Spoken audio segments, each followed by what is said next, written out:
기원전 6세기 무렵 인도의 북쪽과 네팔 남쪽에는 작은 나라들이 촘촘히 자리했고 각 나라의 왕과 장자들이 서로의 경계를 살피며 살아가고 있었습니다. 그 가운데 카필라국은 크지 않았지만 농사가 잘 되고 사람 마음이 온화한 곳이었습니다.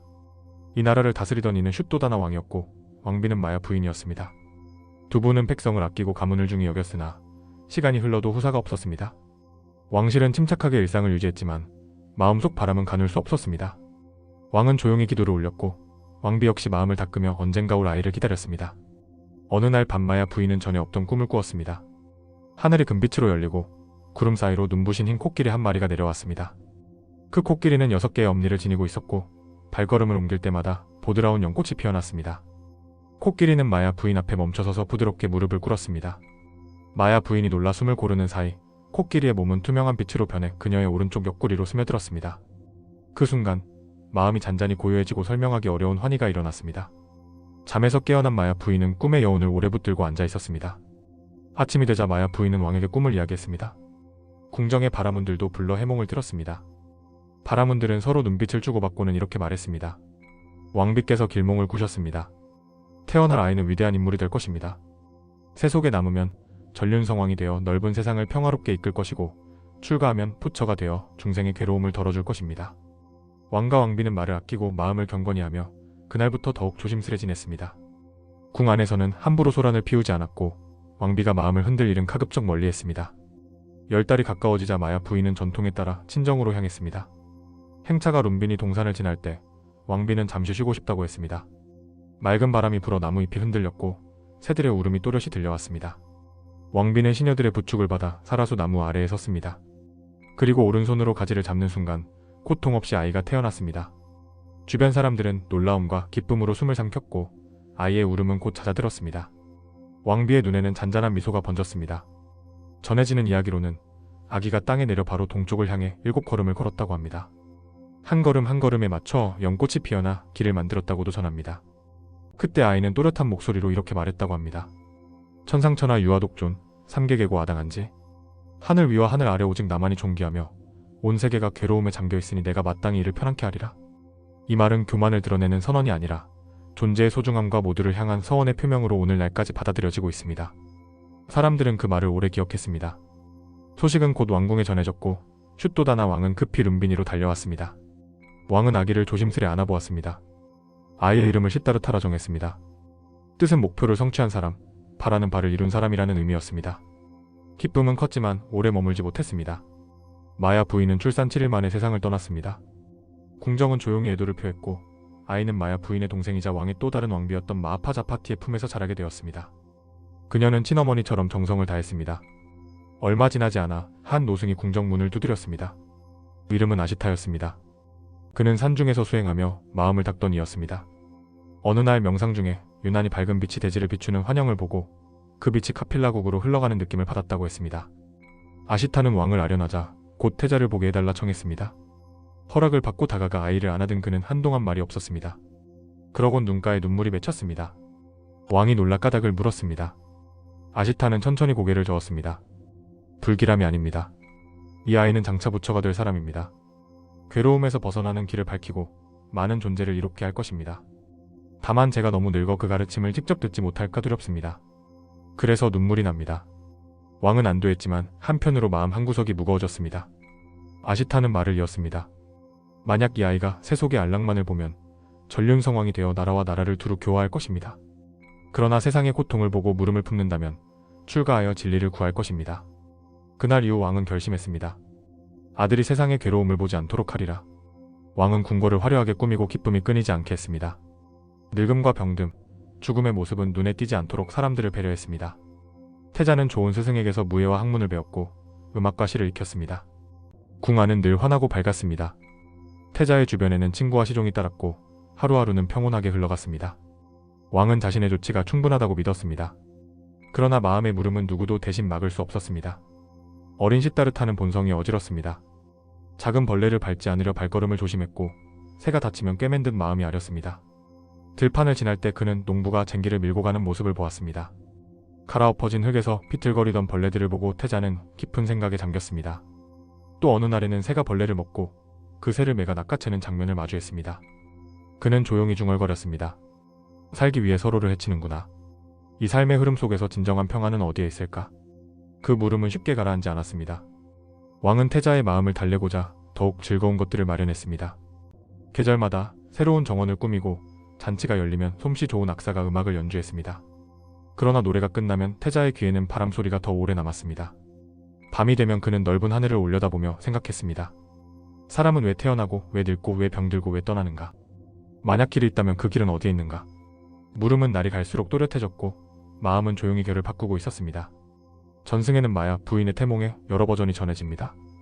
어떤 기록은 코끼리의 엄니가 6이라 했고 어떤 기록은 내 쌍의 하늘 존재가 길을 인도했다고도 전합니다.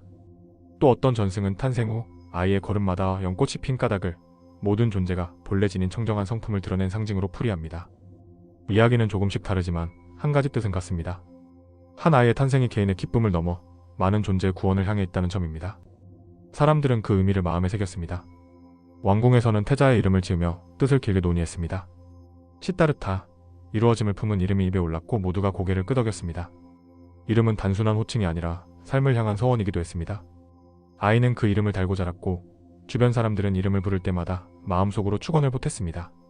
마하파자파티는 아이를 업고 자장가를 불렀고 아이가 잠들면 창틀에 기대어 조용히 기도를 올렸습니다. 떠난 언니를 생각하며 태자가 곱게 자라길 바랐습니다. 시간은 고요히 흘렀습니다. 태자는 또래보다 사유가 깊었고 배운 것을 쉽게 잊지 않았습니다. 스승이 던진 물음에 그는 짧게 대답하고 오래 생각하는 편이었습니다. 함께 놀던 이들이 떠들 때에도 그는 문득 멈춰 나뭇잎이 떨어지는 길을 바라보곤 했습니다. 생명이 나타나고 사라지는 일의 이치를 그는 말없이 더듬었습니다. 마음은 점점 더 넓은 질문을 향해 열렸고 그 질문은 언젠가 문을 열고 밖으로 나가게 만들 씨앗이 되었습니다. 아시타의 예언은 궁 안에서 여러 번 회자되었습니다. 어떤 이는 태자가 전륜성왕이 되길 바랐고 어떤 이는 성자의 길을 응원했습니다. 그러나 왕의 마음은 한결같았습니다. 아들은 떠나서는 안 된다고. 왕은 신하들에게 당부했습니다. 태자가 세상의 괴로움을 보지 않도록 주의하라. 신하들은 명을 받들었지만 문 밖의 세상은 명령으로 가려지지 않았습니다. 늙음과 병듦, 헤어짐과 죽음은 누구에게나 다가오는 진실이었고 그 진실은 언젠가 태자의 눈앞에도 나타날 것이었습니다. 이렇게 시타르타의 탄생과 예언은 한 아이의 이야기면서 동시에 모두의 이야기였습니다. 탄생은 기쁨이지만 곧 이별과 빈자리의 슬픔을 동반했습니다. 예언은 희망이지만 동시에 선택을 요구했습니다. 나만 나라를 이끌 것인가? 떠나 진리를 구할 것인가? 아직 대답은 없었습니다. 다만 한 가지는 분명했습니다. 아이의 마음속에 이미 질문이 자라고 있다는 사실, 그리고 그 질문이 언젠가 세상의 문을 열어젖힐 것이라는 예감이었습니다. 그날은 조금씩 그러나 확실히 다가오고 있었습니다. 후일 사람들은 마야 부인의 꿈에 대해 서로 다른 해설을 남겼습니다. 누군가는 그것을 청정한 잉태의 표지라 했고 누군가는 하얀 코끼리를 지혜와 자비의 합일로 보았습니다. 또 다른 이들은 오른쪽 옆구리로 들어왔다는 대목을 상처 없이 생명이 잉태되는 깨끗한 탄생의 비유라 말했습니다. 해석이 달라도 뜻은 한 곳을 가리켰습니다. 이 아이의 삶은 사사로운 욕망을 이루는 길이 아니라 넓은 중생을 향해 열려있다는 점이었습니다. 아기의 첫 울음이 잦아든 뒤 시녀들은 서로 속삭였습니다. 저 아이의 눈빛이 또렷합니다. 울음이 길지 않고 곧 멈추는군요. 작은 말들이 모여 전설의 씨앗이 되었고 사람들의 마음은 한 아이의 앞날에 조용한 기대를 보탰습니다. 이름이 불릴 때마다 마음속 축원이 더해졌고 작은 행보에도 의미가 얹혔습니다. 사람들은 그 의미를 통해 자기 삶도 조금은 바르게 서보려 했습니다. 한 아이의 탄생이 많은 사람의 마음을 바로 세우는 순간이었습니다. 왕은 밤마다 생각이 깊어졌습니다. 만일 아이가 떠나겠다고 한다면 나는 무엇을 해야 하는가? 답은 쉽게 나오지 않았습니다. 그는 아버지였고 동시에 왕이었습니다. 나라를 지켜야 할 책임과 아이의 뜻을 존중해야 할 마음이 서로 충돌했습니다. 왕은 결심을 굳혔습니다. 적어도 지금은 고통의 그림자를 멀리하자. 그렇게 궁은 더 화려해졌고 태자는 더 안전해졌습니다. 그러나 그 안전은 세상이 아니라 담장 안에서만 온전했습니다. 그 무렵 태자는 밤하늘을 자주 올려다보았습니다. 별은 아무 말도 하지 않았지만 침묵은 더 많은 말을 들려주었습니다. 그는 속으로 다짐했습니다. 언젠가 나는 이 물음의 끝을 확인하겠다. 생명의 시작과 끝, 괴로움의 근원과 멈춤, 그 길을 반드시 찾겠다. 그 다짐은 말로 크게 외치지 않았지만 마음속에서 분명한 서원으로 자리 잡았습니다. 사람마다 각자의 길이 있듯 이 아이의 길도 이미 마음에서 시작되고 있었습니다. 전해오는 문장 하나가 있습니다. 뜻을 세우면 길이 열린다. 시타르타의 탄생과 예언은 그 뜻의 씨앗이 뿌려지는 순간이었습니다. 아직 길은 보이지 않았지만 씨앗은 이미 흙 속에서 자라고 있었습니다. 비가 오면 물을 마시고 바람이 불면 줄기를 곧게 세울 것입니다. 훗날 사람들은 태자의 어린 시절을 떠올리며 이렇게 말했습니다. 그이는 처음부터 남달랐다. 그러나 정작 중요한 것은 남다름 그 자체가 아니라 남다름을 어디에 쓰는가 하는 물음이었습니다. 기원전 6세기 카필라국 왕궁에서 시다르타 태자는 조용히 자라났습니다. 어머니 마야 부인은 일찍 떠났고 이모이자 왕의 또 다른 부인인 마하파자파티가 친어머니처럼 태자를 돌봤습니다. 그녀는 아침이면 오늘도 평안하자라고 속삭였고 밤이면 창가에 기대어 아이의 내일을 빌었습니다. 태자는 병치레가 거의 없었고 마음이 고르고 언어가 또렷했습니다. 사람들은 저 아이는 눈빛이 맑다고 말했습니다. 슛도다나 왕은 아들이 세상에 허덕이지 않도록 모든 것을 마련했습니다. 왕은 신하들에게 거듭 명했습니다. 늙음과 병듦과 죽음의 흔적을 태자 앞에 두지 말라. 근심이 될 만한 일은 모두 가려라. 그렇게 왕궁은 늘 밝고 화려했고 웃음과 음악이 끊이지 않았습니다. 태자는 풍족함을 당연히 여기는 법을 배우지 않도록 감사 인사를 먼저 하도록 음식을 나눌 줄 알도록 배웠습니다. 많이 가진 자가 먼저 나누어야 한다는 말이 늘 귀에 맴돌았습니다. 태자의 교육은 일찍 시작됐습니다. 아침에는 글과 산술, 낮에는 역사와 노래, 저녁에는 활쏘기와 마차 몰기, 무예와 기초 전술을 익혔습니다. 스승들은 그가 질문을 잘한다고 칭찬했고 태자는 대답을 서두르기보다 먼저 듣고 곱씹는 습관을 들였습니다. 글씨는 반듯했고 기억력은 남달랐습니다. 한 번 들은 시구절을 그 자리에서 다시 읊을 수 있었고 활을 당기면 열의 9은 관역 중심에 꽂혔습니다. 승부의 애교도 자랑하지 않았고 진이에게 먼저 손을 내밀었습니다. 정원에서 놀 때면 태자는 작은 생명을 살폈습니다. 개미가 줄을 지어 이동하면 걸음을 멈추었고 벌이 물가에 내려앉으면 손을 내밀지 않았습니다. 새끼새가 둥지에서 떨어졌을 때는 희종에게 시키지 않고 직접 손으로 들어 올렸습니다. 내 자리는 여기다라고 낮게 말하며 둥지에 돌려놓았습니다. 어느 날 연못가에서 뱀이 개구리를 물어삼키는 장면을 보고 그는 한참 말을 잃었습니다. 살기 위해 서로를 해치는 삶, 그 끝은 어디에 있을까? 마음속 질문은 쉽사리 가라앉지 않았습니다. 왕은 더 많은 즐거움이 탑이라 여겼습니다. 계절마다 정원을 새로 가꾸고 연회와 음악회를 열고 먼 지방에서 제주 좋은 음악가를 불러들였습니다. 소리와 춤이 밤까지 이어지면 궁은 환했지만 소리가 잦아들면 태자의 귀에는 바람 소리만 남았습니다. 그는 꽃이 피었다 지는 것을 오래 바라봤습니다. 피고 지는 것은 자연이라지만 사람의 마음도 그와 같은가? 물음은 가지를 쳐 넓어졌고 스스로에게 무엇이 변하지 않는가를 되물었습니다. 스승들은 태자의 집중력을 높이 샀습니다. 산술 문제를 풀 때 태자는 먼저 원리를 묻고 다음에 계산을 했습니다. 역사 시간에는 전쟁의 승패보다 백성의 삶을 더 궁금해했습니다. 승자는 무엇을 얻고 무엇을 잃었습니까? 패자는 무엇을 배웠습니까? 스승이 한동안 말을 못 찾을 때도 있었습니다. 무예 수업에서도 태자는 힘으로 누르기보다 균형을 지키는 법을 익히려 했습니다. 이기는 것보다 다치지 않는 것이 먼저다. 이런 태도의 뿌리는 천성의 자비심이었습니다.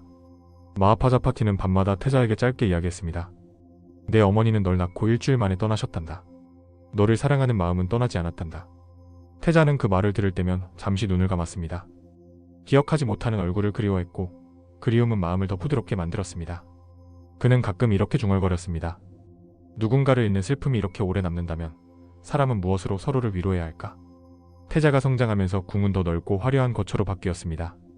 파닥은 반짝였고 벽에는 먼지방에서 온 직조가 걸렸습니다. 그러나 높아진 담장은 바깥 세상과의 거리를 더 넓혔습니다. 태자는 담 위의 하늘을 오래 보았습니다. 시종이 무엇을 보고 계십니까? 라고 묻자 그는 답했습니다. 보이는 것은 하늘뿐이지만 보이지 않는 것이 내 마음을 사로잡는다. 담장은 안전을 주었지만 동시에 답답함을 키웠습니다. 자유와 보호는 늘 긴장 속에 공존했습니다.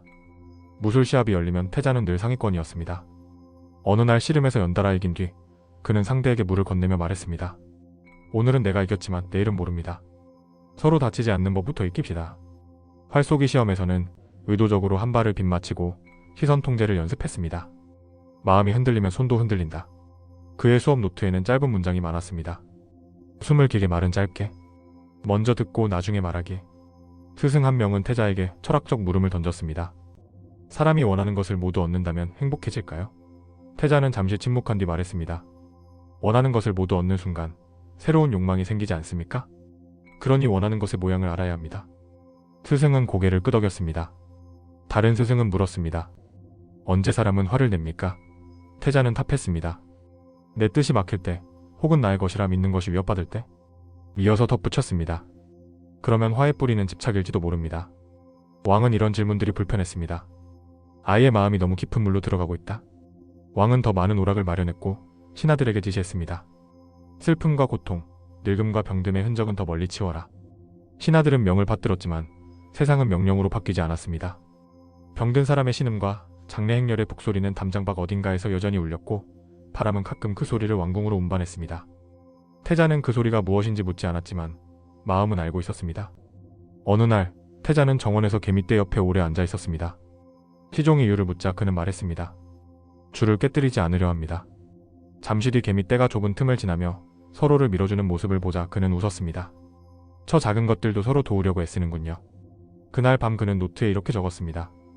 작은 것에 담긴 법을 본다. 사소한 것들에서 배움을 찾는 습관은 그를 더욱 조용하고 집중된 사람으로 만들었습니다. 태자는 악기를 배울 때도 목적을 달리했습니다. 소리를 잘 내기보다 마음이 흔들릴 때 어떤 소리가 나는지 알자. 그래서 일부러 빠르게, 느리게, 끊어지게, 이어지게 연주하며 자신을 관찰했습니다. 완벽한 연주보다 흔들림을 알아차리는 연습이 더 중요했습니다. 그는 말했습니다. 흔들림을 모르면 고칠 수 없다. 스승은 놀랐습니다. 내가 찾는 것은 기술이 아니라 길이구나. 태자는 미소로 답했습니다. 친구들과의 놀이에서도 그는 규칙을 고치곤 했습니다. 이기는 사람만 상을 받지 말고 다 같이 한 번씩 서로 장점을 말하자. 누군가의 장점이 입에 오르면 놀이는 더 따뜻해졌고 경쟁은 덜 거칠어졌습니다. 어떤 친구가 물었습니다. 왜 이런 규칙을 만듭니까? 태자는 대답했습니다. 많이 가진 자가 나누면 모두가 편안해진다. 그 말은 단지 노랫말이 아니라 태자의 삶을 지탱하는 원칙이었습니다. 마하파자 파티는 때때로 조용히 경고를 들려주었습니다. 마음이 흐리면 물을 맑게 하듯 가만히 두거라. 태자는 그 말을 익혀두었습니다. 화가 오르면 숨을 길게 쉬었고 기쁨이 지나쳐도 다시 숨을 길게 쉬었습니다. 균형을 잃지 않으려는 훈련이었습니다. 그는 말했습니다. 마음이 너무 높아지면 내려오고 너무 낮아지면 들어올리자. 이 단순한 습관이 그를 안전하게 지켜주었습니다. 궁에서는 태자의 혼사를 두고 소문이 오르내렸습니다. 왕은 훌륭한 가문을 떠올렸고 신하들은 정치적 유불리를 계산했습니다. 그러나 태자는 마음의 준비가 먼저라고 생각했습니다. 내가 누구인지 모른 채 누구와 함께 할 수 있을까? 그는 성급히 결정하지 않았습니다. 왕은 답답했지만 강요하지는 않았습니다. 그 대신 왕은 담장을 더 높이고 시야를 더 화려하게 채웠습니다. 그러나 높아진 담장만큼 마음의 질문도 더 높아졌습니다. 스승 중 한 명이 몰래 조언했습니다. 세상의 어두움이 전부 나쁜 것은 아닙니다. 그것을 알아야 밝음을 아는 법입니다. 태자는 고개를 끄덕였지만 아버지의 뜻을 거스르지는 않았습니다. 대신 그는 자신이 할 수 있는 작은 실천을 늘렸습니다. 음식을 먼저 나누고 말을 적게 하고 남의 허물을 쉽게 말하지 않았습니다. 나도 모르는 사이에 남을 다치게 하지 말자. 이 원칙은 그를 더 조심스럽고 단단하게 만들었습니다.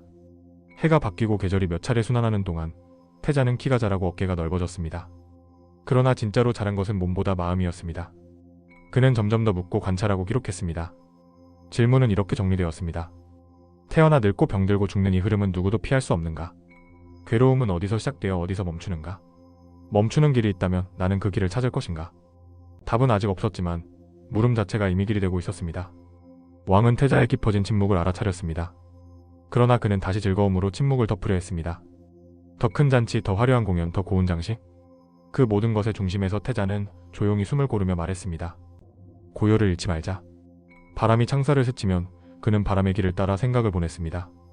담장 밖의 세상, 그곳의 삶과 슬픔과 기쁨을 상상했습니다. 상상은 언젠가 발걸음이 되는 법입니다. 이식의 시타르타는 겉으로는 왕궁의 모범적인 태자였지만 속으로는 이미 수행자의 질문을 품은 소년이었습니다. 어진 마음, 날카로운 관찰, 절제된 습관, 흔들림을 살피는 연습, 작은 생명에 대한 연민. 이 모든 것이 조용히 모여 아직 열리지 않은 문 앞에서 기다리고 있었습니다. 문을 열고 나서는 순간은 아직 오지 않았지만 문을 향한 마음은 분명했습니다. 다음 걸음은 언젠가 다가올 것입니다. 그리고 그때 그의 삶은 새로운 길로 접어들 것입니다. 밤이 깊어지면 태자는 등불을 끄고도 한동안 눈을 감지 못했습니다. 눈을 감으면 오히려 마음의 소리가 또렷해졌기 때문입니다. 내가 찾는 답은 책 속에만 있지 않을 것이다. 삶 속에서, 사람 속에서, 나의 마음 속에서 찾아야 한다. 그는 다짐했습니다. 때가 오면 물러서지 않겠다. 두려움이 와도 호흡을 지키겠다. 남을 탓하기보다 먼저 나를 살피겠다. 그 다짐은 소리 없이 단단해졌습니다. 이렇게 그의 어린 시절은 힘과 기술, 예의와 배려를 두루 익히는 시간임과 동시에 조용한 질문이 자라는 시기였습니다. 담장은 여전히 높았지만 마음은 이미 담장을 넘어 세상을 향해 가늘게 손을 뻗고 있었습니다. 다음 계절이 오면 그 손은 조금 더 멀리 닿게 될 것입니다. 그리고 그때에도 그는 서두르지 않을 것입니다. 고요를 지키고 마음을 살피며 배운 것을 삶에서 확인하려 할 것입니다. 이태자의 결혼을 본격적으로 생각한 것은 태자가 20살이 되던 해였습니다. 왕은 오랫동안 마음속에 품은 계획이 있었습니다. 훌륭한 가문과 인연을 맺어 나라를 안정시키고 태자가 세속의 기쁨에 마음을 두게 하여 출가의 뜻을 접게 하려는 것이었습니다. 신하들도 왕의 뜻에 동의했습니다. 태자가 가정을 꾸리면 길 위로 나아갈 마음이 줄어들 것입니다. 그 말은 왕의 걱정을 대신 표현한 것이었습니다. 그 무렵 대화다하국에는 야소다라라는 공주가 있었습니다. 그녀는 총명하고 기품 있는 사람으로 어릴 때부터 시와 음악의 재능을 보였고 말과 행동이 고왔습니다. 태자와 공주는 사촌 사이였지만 함께한 시간이 많지 않았습니다. 그러나 서로의 이름은 오래전부터 알고 있었습니다. 야소다라는 마음이 깊다더라. 시따릇하는 눈빛이 온화하다더라. 이런 말들이 두 사람의 마음에 조용히 새겨져 있었습니다. 왕은 혼사를 제안하며 태자에게 말했습니다. 야소다라는 지혜롭고 자애로운 사람이다. 내 삶의 빛이 되어줄 것이다. 태자는 잠시 눈을 감고 생각했습니다. 그는 결혼이 단순히 두 사람의 일이 아니라 두 집안, 더 나아가 두 나라의 일이 된다는 것을 알고 있었습니다. 마침내 그는 고개를 끄덕였습니다. 마음이 평온하고 서로를 존중할 수 있다면 함께하는 것도 뜻이 있을 것입니다. 혼인 준비는 성대했습니다. 두 나라의 장인들이 힘을 합쳐 예물을 만들었고 장인들의 손길은 밤낮으로 이어졌습니다. 길에는 꽃잎이 뿌려지고 거리에는 향이 피워졌습니다. 결혼식 날 태자와 공주는 전통 예복을 입고 서로 마주 섰습니다. 두 사람은 눈빛으로 인사를 나누었고 그 눈빛에는 존중과 따뜻함이 담겨 있었습니다. 사람들은 그 모습을 보며 환호했고 음악은 해가 질 때까지 이어졌습니다. 결혼 후 태자와 야소다라는 왕궁의 한쪽에서 생활을 시작했습니다. 태자는 부드럽고 배려 깊었으며 야소다라는 현명하고 절제 있었습니다. 두 사람은 매일 아침 서로의 안부를 묻고 하루를 어떻게 보낼지 이야기했습니다. 궁중 연회에서는 함께 자리를 지켰고 사적인 시간에는 책을 읽거나 정원을 거닐었습니다. 부부의 대화에는 꾸밈이 없었고 서로의 말에 귀를 기울였습니다. 야소다라는 태자의 성품을 존경했습니다. 그는 분노를 쉽게 드러내지 않았고 중요한 결정을 내릴 때 서두르지 않았습니다. 작은 일에도 감사할 줄 알았으며 시종들의 노고를 잊지 않았습니다. 태자는 아내의 지혜와 인내심을 높이 평가했습니다. 그녀가 주변 사람을 대하는 태도에서 많은 것을 배웠고 존중은 말보다 행동에서 드러난다는 사실을 다시 확인했습니다. 그러나 태자의 마음속 깊은 곳에는 여전히 물음이 자리하고 있었습니다. 궁의 안락함과 아내의 사랑이 그것을 지우지 못했습니다. 그는 가끔 창밖을 바라보며 생각했습니다. 이 평온함이 세상의 전부일까? 담장 밖의 삶은 어떤 모습일까? 그 물음은 아내에게 굳이 말하지 않았지만 그의 눈빛이 멀리 머물 때면 야소다라는 그것을 느꼈습니다. 태자는 세속적 의무도 성실히 이행했습니다. 그는 신하들과 나라의 일에 대해 의견을 나눴고 사냥이나 무술대회에도 참석했습니다. 그러나 사냥에서 그는 불필요한 살생을 피했고 무술대회에서는 승부보다 기술을 나누는 것을 중시했습니다. 이기는 기쁨보다 함께 배우는 즐거움이 더 오래 간다는 것이 그의 생각이었습니다. 이러한 태도는 궁 안팎에서 존경을 받게 했습니다. 야소다라는 태자의 곁에서 그를 지지했습니다. 그녀는 태자의 말과 침묵을 모두 이해하려 했습니다. 때로는 그에게 세속의 기쁨을 더 많이 보여주었고 때로는 그의 사색을 방해하지 않았습니다. 그녀는 말했습니다. 당신이 찾는 길이 있다면 그 길이 무엇이든 나는 존중할 것입니다. 그 말은 태자의 마음에 깊이 남았습니다. 세월이 흐르면서 부부의 유대는 더 깊어졌습니다. 그러나 동시에 태자의 내면에서 세상에 대한 호기심과 생의 본질을 찾으려는 열망도 자라났습니다. 그는 여전히 담장 밖의 삶을 궁금해했고 고통과 무상의 진리를 직접 보고 싶어 했습니다. 이 마음은 아직 행동으로 이어지지 않았지만 언젠가는 걸음을 옮기게 할 씨앗이었습니다. 결혼과 부부의 삶은 태자에게 많은 것을 가르쳤습니다. 사랑과 존중, 인내와 협력, 그리고 함께하는 삶의 의미. 그러나 동시에 그는 깨달았습니다. 아무리 평온해도 마음속 물음이 사라지지 않으면 그 물음에 답해야 한다. 그 답을 찾는 여정은 아직 시작되지 않았지만 이미 마음속에서 방향을 정하고 있었습니다. 이 시기의 태자는 왕궁의 태자이자 한 사람의 남편으로서 모범적인 삶을 살았습니다. 그러나 그 모범 뒤에는 세상의 고통을 향한 민감한 감각과 진리를 찾으려는 의지가 숨겨져 있었습니다. 그것은 아직 감춰진 불씨였지만 바람이 불면 곧 타오를 준비가 되어 있었습니다. 그리고 그 바람은 멀지 않은 날에 불어올 것이었습니다. 혼인 준비 과정은 단순한 의례가 아니었습니다. 먼지방에서 귀한 비단과 보석이 도착했고 장인들은 그 재료로 화려한 장식품을 만들었습니다. 궁중 요리사들은 새로운 음식을 개발해 잔치상 차림에 올렸고 악사들은 전날부터 연습을 멈추지 않았습니다. 거리에는 아이들이 뛰어다니며 꽃을 나르며 상인들은 손님 맞을 준비로 분주했습니다. 모든 것이 두 사람의 결합을 축하하는 흐름으로 이어졌습니다. 결혼식 날 해가 중천에 오르자 친척과 귀족들이 하나둘 모였습니다. 그들은 태자와 공주의 모습을 보며 참으로 잘 어울리는 한 쌍이라며 미소 지었습니다. 예식이 끝난 뒤에는 연회가 시작되었고 노래와 춤이 밤하늘에 울려 퍼졌습니다. 별빛과 등불이 어우러져 궁중은 마치 나처럼 환했습니다. 태자와 야소다라는 잔치자리에 오래 앉아 손님들과 인사를 나누며 기쁨을 함께했습니다. 부부로서의 생활은 서로를 알아가는 과정이었습니다. 태자는 야소다라에게 무술을 가르치며 균형 잡힌 호흡을 설명했고, 야소다라는 태자에게 꽃꽂이와 차를 다리는 법을 알려주었습니다. 두 사람은 때로는 서재에서 토론을 하며 시간을 보냈습니다. 주제는 다양했습니다. 역사, 식, 그리고 사람의 마음에 관한 이야기까지. 서로 다른 관점을 존중하며 듣는 태도는 두 사람을 더 가깝게 만들었습니다. 왕과 신하들은 두 사람의 화목을 기뻐했습니다. 그러나 태자의 마음 한편에는 여전히 답을 찾지 못한 질문이 남아 있었습니다. 밤이 되면 그는 정원에서 하늘을 올려다보았습니다. 별들이 고요히 빛나는 동안 그는 묻곤 했습니다. 저 별들은 몇 번이나 피고 지는 생을 보았을까? 그 생각은 아내에게도 조심스레 전해졌습니다. 야소다라는 미소로만 답했지만 그녀 역시 남편의 깊은 마음을 느꼈습니다. 태자는 궁 밖의 백성들에 대한 이야기를 듣는 것을 좋아했습니다. 사냥이나 사절단 행사에서 돌아온 이들이 전하는 소식 속에서 그는 세상의 넓음을 느꼈습니다. 하지만 동시에 전쟁과 가난, 병으로 고통받는 이야기도 함께 전해졌습니다. 그는 속으로 생각했습니다.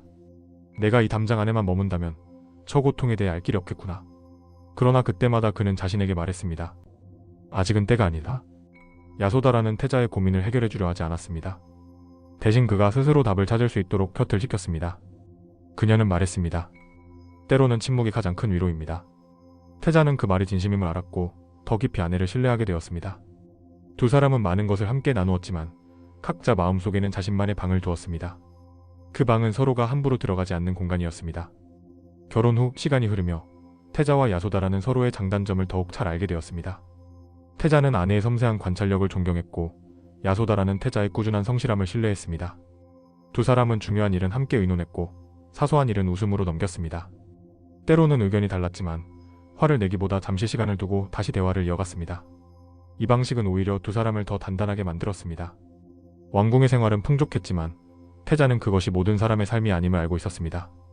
그는 시종들에게 밖의 소식을 더 자주 물었고 그 이야기를 마음에 새겼습니다. 한 번은 시종이 병든 농부 이야기를 전하자 태자는 그 농부를 위해 약과 곡식을 보내게 했습니다. 야소다라는 그 모습을 보고 말했습니다. 당신의 마음이야말로 내가 존경하는 이유입니다. 그 말은 태자에게 큰 힘이 되었습니다. 밤이 깊어질 때면 두 사람은 함께 정원을 걸었습니다. 달빛 아래에서 나누는 대화는 낮과 달랐습니다. 태자는 마음속 물음을 조심스레 꺼냈고 야소다라는 판단하지 않고 들어주었습니다. 그녀는 종종 이렇게 말했습니다. 당신이 찾는 답이 어디에 있든 그 길에서 나를 기억해주길 바랍니다. 태자는 그 말이 단순한 감정이 아니라 깊은 신뢰의 표현임을 알았습니다. 이 시기에 태자는 겉으로는 완벽한 태자이자 남편이었지만 속으로는 세상의 고통과 진리에 대한 갈증을 키워가고 있었습니다. 그 갈증은 아직 행동으로 옮겨지지 않았지만 언젠가는 담장을 넘어 세상을 향하게 할 것이었습니다. 그리고 그 순간이 오면 그는 오늘의 평온과 사랑을 떠올리며 한 걸음을 내딛게 될 것입니다.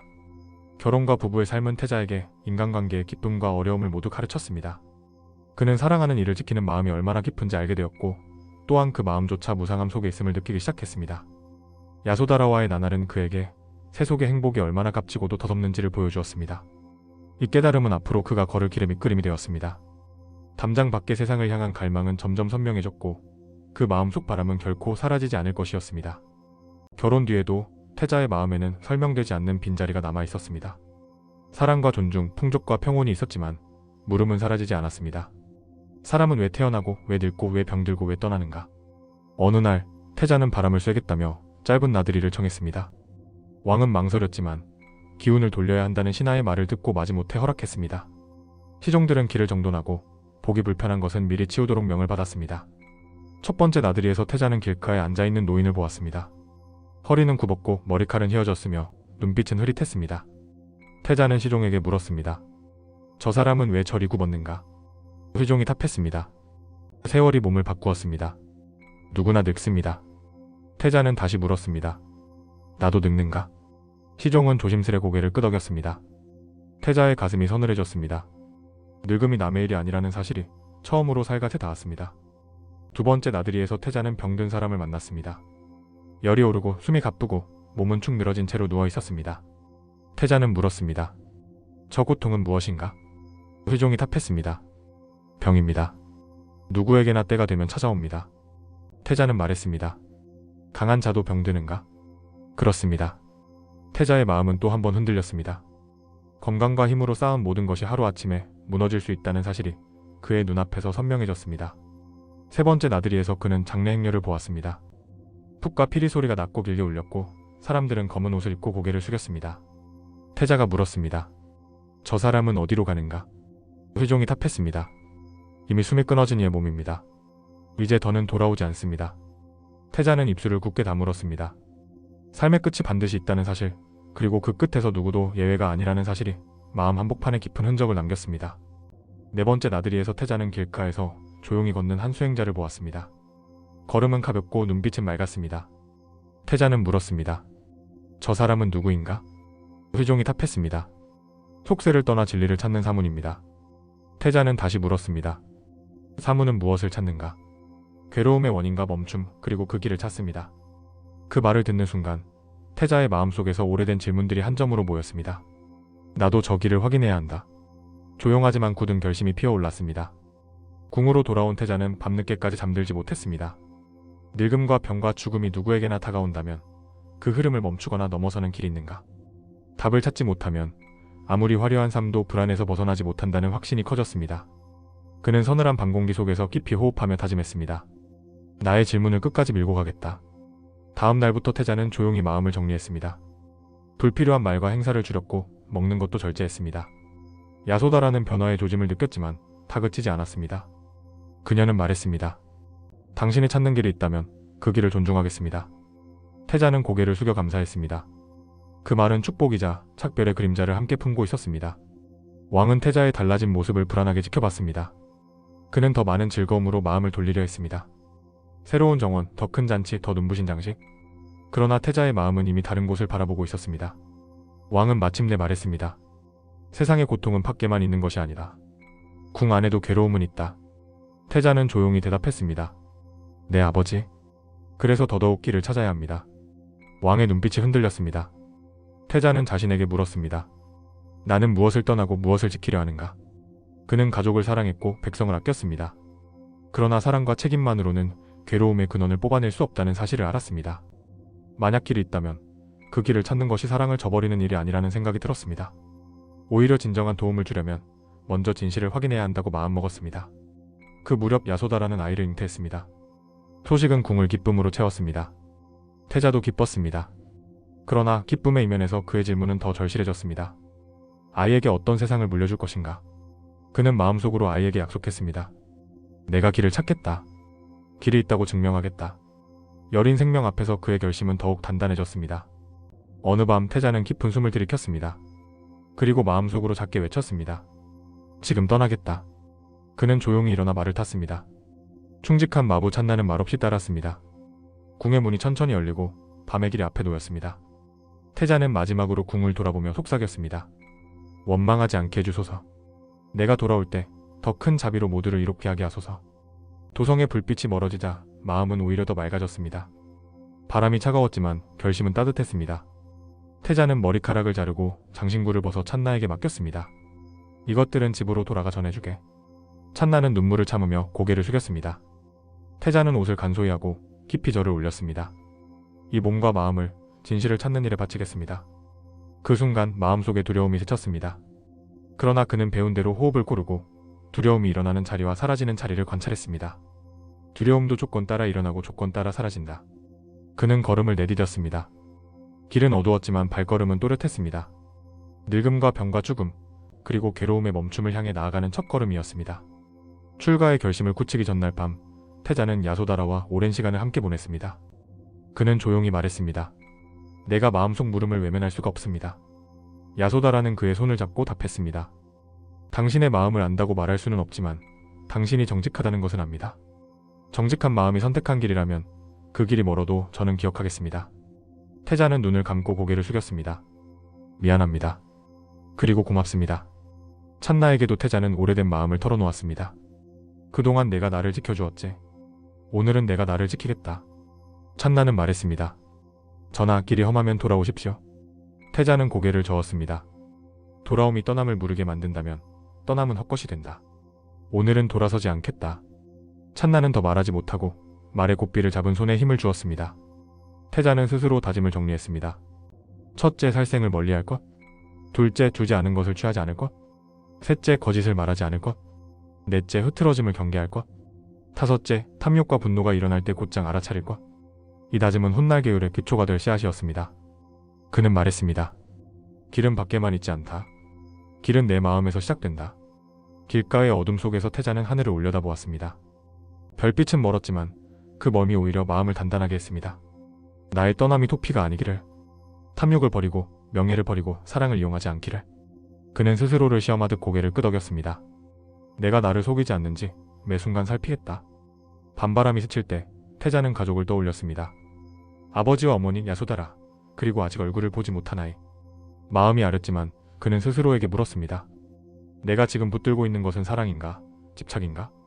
사랑이라면 넓어질 것이고 집착이라면 옮겨질수록 상처가 깊어질 것입니다. 그는 사랑을 넓히기로 했습니다. 돌아올 때 더 큰 자비를 가지고 모두를 품겠다. 해가 기울 무렵부터 시작된 길은 점점 깊은 숲으로 이어졌습니다. 새벽녘 태자는 말에서 내렸습니다. 이제부터는 내 발로 걷겠다. 찬나는 말고삐를 잡고 묵묵히 따랐습니다. 두 사람은 조용히 헤어질 곳을 찾았습니다.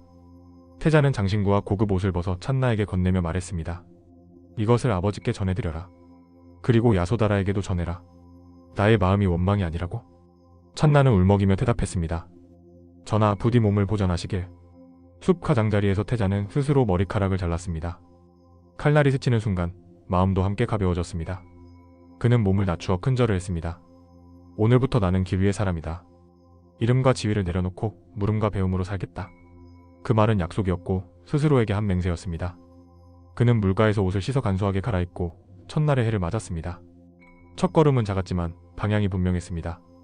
그는 마음속에 세 가지를 새겼습니다. 보는 것을 있는 그대로 보자. 일어나는 것을 있는 그대로 알아차리자. 일어난 것을 바르게 다루자. 이 간단한 원칙은 낯선 길에서 그의 중심을 지켜줄 등불이 되었습니다. 태자는 발바닥의 감각을 느끼며 걸었습니다. 땅은 단단했고 바람은 맑았습니다. 두려움은 있었지만 후회는 없었습니다. 태자는 먼저 배울 스승을 찾기로 했습니다. 마음을 고요히 하는 법을 익히고 사유를 날카롭게 다듬어 괴로움의 뿌리를 뽑고자 했습니다. 길이 있다면 이미 누군가는 그 길을 걸었을 것이다. 나는 그 발자국을 확인하고 나의 길로 이어가겠다. 그는 자신에게 엄격하되 타인에게는 너그러울 것을 다짐했습니다. 나는 내 마음을 단속하고 남의 허물은 쉽게 말하지 않겠다. 그 다짐은 첫날 해와 함께 더욱 또렷해졌습니다. 멀리서 새들이 날아올랐습니다. 태자는 그 모습을 보며 조용히 속삭였습니다. 나도 언젠가 마음의 하늘을 날게 되기를. 길은 다시 숲으로 들어갔고 그의 발걸음은 한층 단단해졌습니다. 늙음과 병과 죽음, 그리고 괴로움의 멈춤을 향한 여정이 본격적으로 시작되었습니다. 이제 그는 더 이상 왕궁의 태자가 아니라 진리를 찾는 길의 수행자였습니다. 그는 마지막으로 스스로에게 물었습니다. 오늘의 떠남이 누군가의 슬픔을 키우는가? 이어서 답했습니다. 슬픔을 끊는 길을 찾으려 떠난다. 내 떠남이 언젠가 모든 만남을 더 깊게 하기를. 숨을 길게 들이쉬고 내쉬며 그는 한 발 더 내디뎠습니다. 해가 높아졌고 그림자는 짧아졌습니다. 그의 결심은 더 또렷해졌습니다. 그리고 그는 마음속에 한 문장을 새겼습니다. 오늘의 질문을 잊지 말자. 질문은 등불이었고 등불을 든 자는 길을 잃지 않을 것입니다. 태자는 등불을 품고 더 먼 길로 걸어갔습니다. 그 한 걸음이 앞으로 수많은 걸음을 낳을 것입니다. 그는 멈추지 않기로 그리고 바르게 걷기로 마음을 굳혔습니다. 기원전 6세기 출가의 첫 새벽, 태자는 물가에서 손과 얼굴을 씻고 조용히 서 있었습니다. 마음은 단단했지만 몸은 새로운 길의 낯섦을 기억하고 있었습니다. 왕궁의 편안함과 풍족함은 사라졌고 발밑의 흙과 바람, 새들의 울음이 오히려 더 또렷했습니다. 그는 스스로에게 말했습니다. 오늘부터는 내가 나의 스승이다. 내가 나를 속이지 않겠다. 그 다짐을 품고 첫 발을 내디뎠습니다. 먼저 그는 스승을 찾아 나섰습니다. 이미 깊은 선정과 사유를 닦았다는 이들이 있다는 소문을 들었기 때문입니다. 태자는 알라라 깔라마를 찾아갔습니다. 알라라는 고요한 마음을 닦는 법, 미세한 의식의 층위를 관찰하는 법을 가르쳤습니다. 태자는 빠르게 익혔고 스승은 놀랐습니다. 그대는 머무름이 가볍고 집중이 깊다. 태자는 예를 표하며 말했습니다. 저는 더 깊은 곳의 괴로움까지 멈추는 길을 찾고 있습니다. 알라라의 가르침은 높고 섬세했습니다. 마음이 점점 고요해지고 번뇌가 잦아드는 순간이 많아졌습니다. 그러나 태자는 조용히 물었습니다. 이 고요함이 끝나면 번뇌는 다시 일어나는가? 스승은 잠시 침묵했습니다. 그럴 수도 있다. 태자는 스스로 판단했습니다.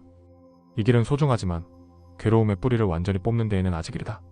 그는 감사의 절을 올리고 다시 길을 떠났습니다. 다음으로 태자는 우드가 라마푸타를 찾아갔습니다. 더 미세한 의식의 경계를 탐구하는 수행이 이어졌습니다. 의식은 드러나지 않는 깊이로 가라앉았고 생각은 거의 흔적을 남기지 않았습니다. 스승은 말했습니다. 그대는 나와 같은 경지에 이르렀다. 여기에 머물러도 좋다. 태자는 마음 깊이 존중을 표했습니다. 그러나 그는 다시 물었습니다. 이 경지가 무상하다면 여기에 머문들 괴로움의 근원은 사라지지 않습니다. 저는 끝을 확인하고자 합니다. 두 스승에게서 배운 것들은 그의 정신을 날카롭게 했고 마음을 맑게 했습니다. 그러나 그는 안일하게 만족하지 않았습니다.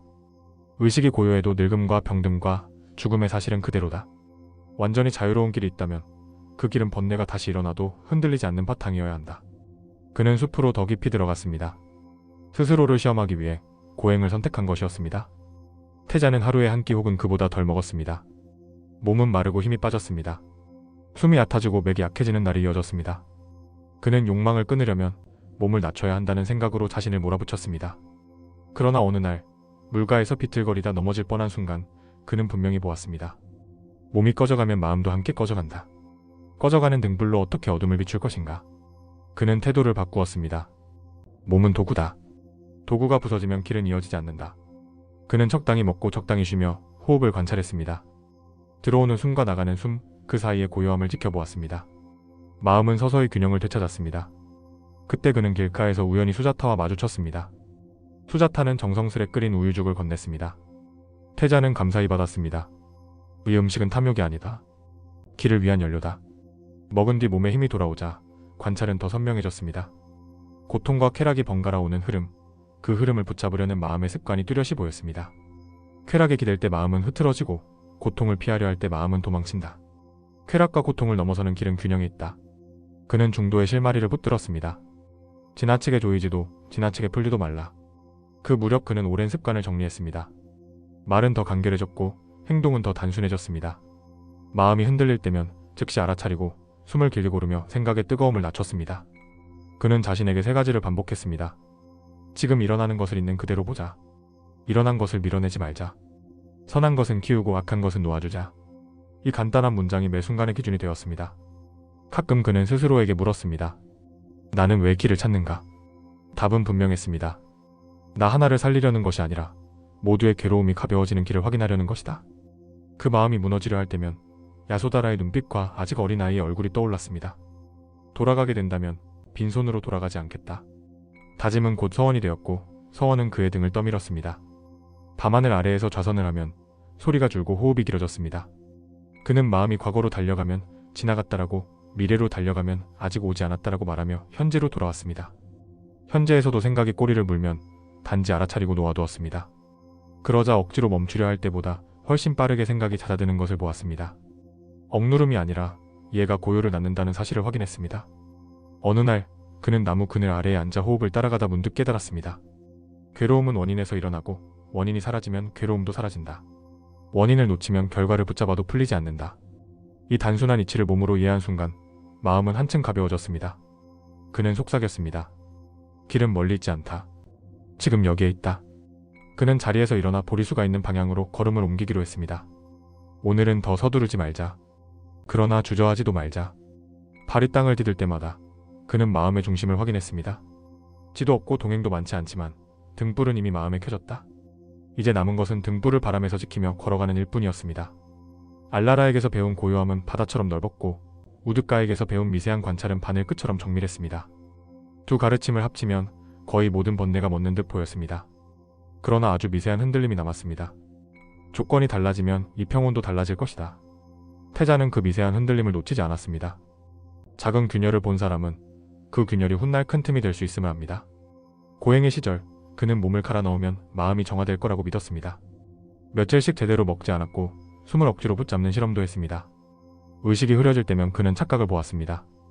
그 착각이 풀릴 때마다 그는 기록했습니다. 괴로움은 억누름이 아니라 집착에서 자란다.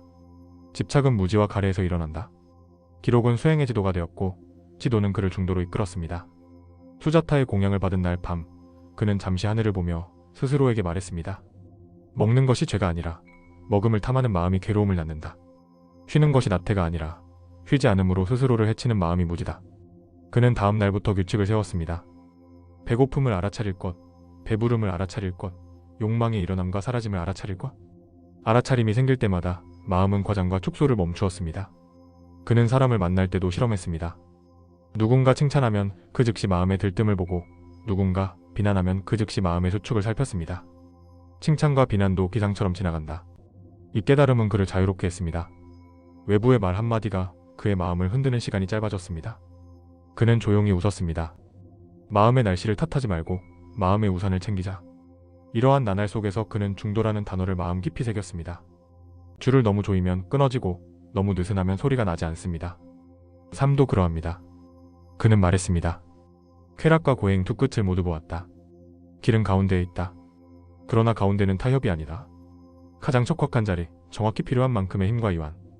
이해는 그를 보리수 아래로 이끌 준비가 되겠습니다. 그는 마지막으로 두 스승에게서 배운 것에 대한 감사의 마음을 다시 떠올렸습니다. 그들이 아니었다면 나는 이곳에 오지 못했을 것이다. 배움은 언제나 다음 걸음을 낳습니다. 그는 마음속으로 예를 올리고 자신에게도 예를 올렸습니다. 나는 오늘도 배운다. 배운 것을 지키되 배운 것에 묶이지 않는다. 이 문장은 곧 보리수 아래에서 펼쳐질 밤을 맞이하는 그의 자세가 되었습니다. 그날 이후 그의 걸음은 한결 가벼워졌습니다. 어제의 고집과 과장이 벗겨지자 오늘의 몸과 마음이 또렷이 보였습니다. 그는 들숨과 날숨의 길이를 억지로 맞추지 않았고 자연스러운 흐름에 귀를 기울였습니다. 들숨은 마음을 밝히고 날숨은 마음을 비우는 듯 했습니다. 그는 중얼거렸습니다. 밝히되 달아오르지 말고 비우되 가라앉지 말자. 균형은 지침이 아니라 몸의 감각으로 배워졌습니다. 보리수의 그늘이 있는 곳에 이르렀을 때 그는 알아차렸습니다. 여기에서 머무르자. 오늘 밤 나는 움직이지 않겠다. 땅은 단단했고 자리는 고요했습니다. 마음은 긴 길을 돌아 마침내 제자리로 온 듯 했습니다. 그는 조용히 서원을 세웠습니다. 진실을 확인하기 전에는 이 자리에서 일어나지 않겠다. 서원은 무모함이 아니라 명확함이었습니다. 이제 남은 것은 지켜보는 일, 알아차리는 일, 그리고 놓아주는 일이었습니다. 멀리서 바람이 나뭇잎을 흔들었습니다. 괴로움의 원인과 멈춤, 그 길의 가능성이 눈앞에 있는 듯 했습니다. 그는 눈을 감고 호흡을 따라갔습니다. 생각이 일어나면 알았고 사라지면 알았습니다. 알면서 붙잡지 않고 보면서 밀어내지 않았습니다. 마음은 한층 맑아졌고 밤은 조용히 깊어갔습니다. 곧 새로운 새벽이 올 것입니다. 그는 마지막으로 스스로에게 물었습니다. 나는 무엇을 내려놓았고 무엇을 지켰는가? 내려놓은 것은 이름과 지위, 과장된 기대와 두려움, 몸을 다그치던 집착이었습니다.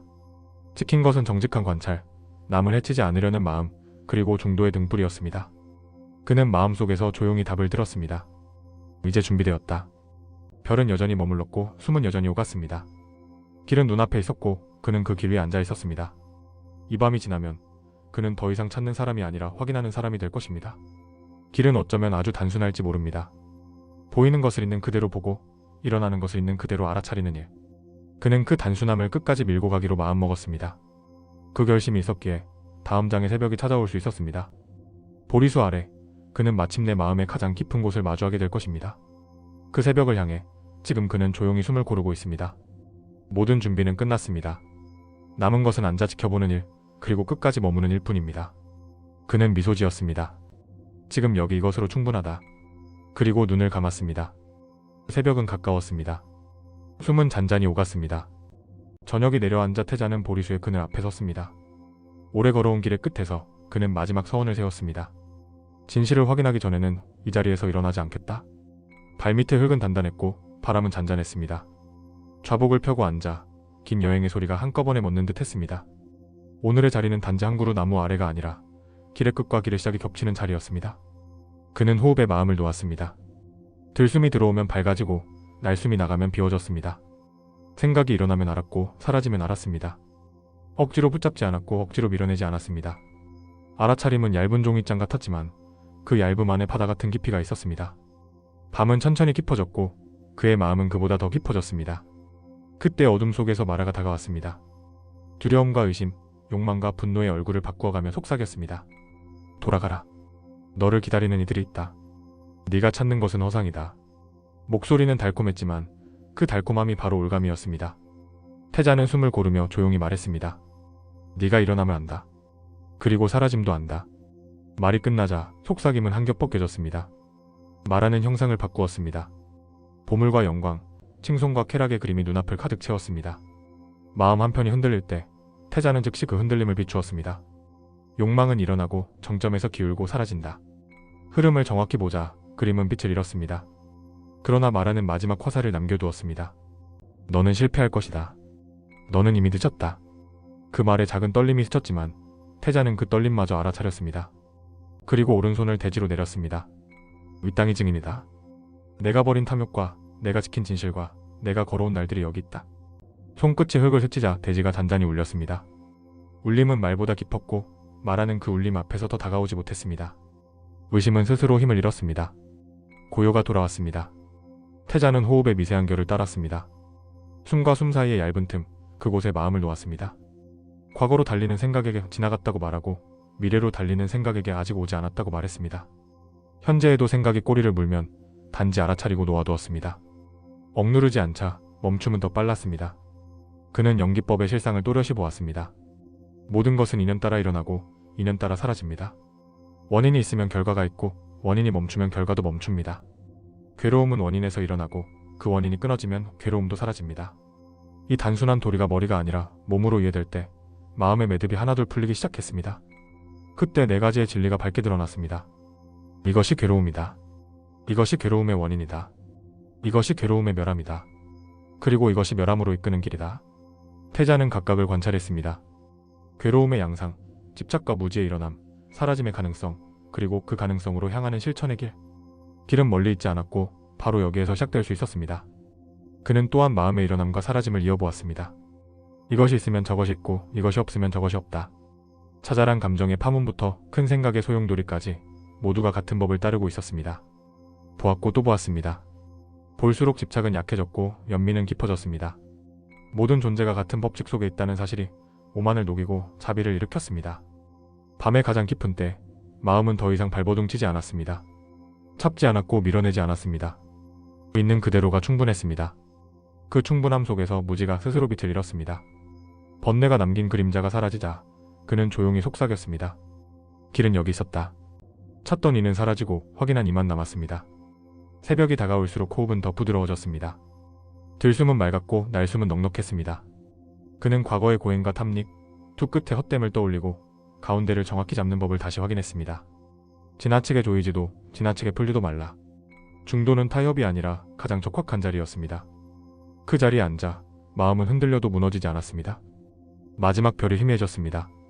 그는 마음속에서 오래된 질문들을 떠나보냈습니다. 왜 태어나고 왜 늙고 왜 병들고 왜 떠나는가? 답은 이미 드러나 있었습니다.